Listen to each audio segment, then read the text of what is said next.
اور افطار کے لیے ضروری نہیں کہ افطار پارٹیاں ارینج کی جائیں، یہ بڑی بڑی دیگیں پکوائی جائیں. ہر شخص افطار کرانے کا شوق رکھے. دیکھیں آپ صلی اللہ علیہ وسلم نے نیکی کرنا کتنا آسان کر دیا. پانی کا گھونٹ پلا دو، نہیں بڑے کام کرو، پانی کا گھونٹ پلا دو.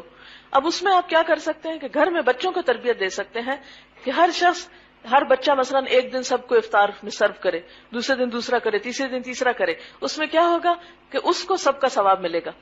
یعنی وہ سب کو پیش کر رہا ہے کھجور یا پانی یا وٹ ایور، تو گھر سے یہ نیکی شروع کریں.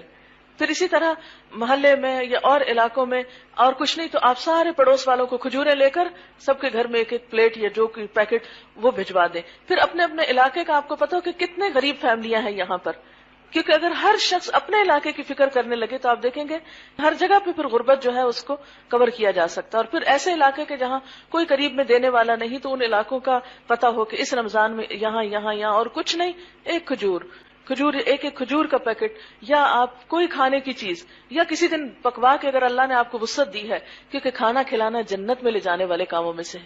یعنی کوئی بھی نیکی کا طریقہ جو ہے خود بھی کریں اور جس کو آپ درس دیں اس کو بھی طریقے اور ٹپس بتائیں، تو انشاءاللہ تعالی اس سے آپ کو فائدہ ہوگا. اگلی چیز جو آپ کو کرنی ہے وہ صدقہ خیرات ہے. اس مہینے میں کثرت کے ساتھ صدقہ خیرات، اور اس میں سب سے پہلے روزے کی افطاری.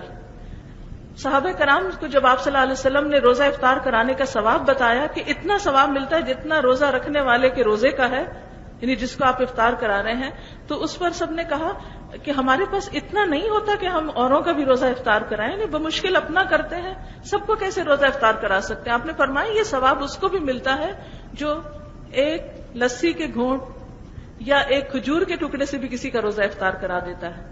تو آپ اپنے رشتہ داروں، دوستوں، ہمسایوں، حتیٰ کہ جب آپ گھر میں بیٹھے ہوتے ہیں نا تو خود اٹھا کے کھجور کھانے کی بجائے پہلے دوسرے کو آفر کر دیا کریں. اور ہر ایک اگر دوسرے کو آفر کر رہا ہے ایک طرح سے، اور جب آپ خواتین گھر میں افطاری بناتی ہیں تو اسی نیت سے بنائیں کہ اللہ تعالیٰ آپ کو اس کا اجر و ثواب عطا کرے.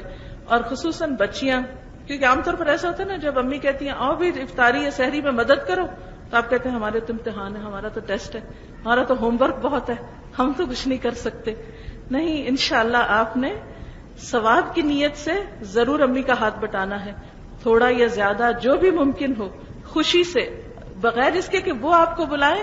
آپ اس نیت کے ساتھ کہ روزہ دار کو جب روزہ رکھواتے ہیں تو بھی ثواب ہے، چاہے وہ اپنے گھر کے لوگ ہوں، اور جب افطاری بناتے ہیں کسی کو پانی پلاتے ہیں یا کھجور کھلاتے ہیں چاہے وہ اپنے گھر کے لوگ ہیں، آپ ان کے لیے ٹرے میں لگا کے لے جاتے ہیں، پیش کرتے ہیں، اس سے بھی آپ کو انشاءاللہ اجر و ثواب ملے گا. تو خوشی خوشی ان کاموں میں آگے بڑھنا ہے. اور حقیقت یہ ہے کہ ہم چاہے ٹیسٹ ہو کچھ ہو لیکن کچھ نہ کچھ وقت مینج کر ہی سکتے ہیں اگر ہماری اپنی نیت ہو کہ ہمیں نیکی اور ثواب کا کام کرنا ہے.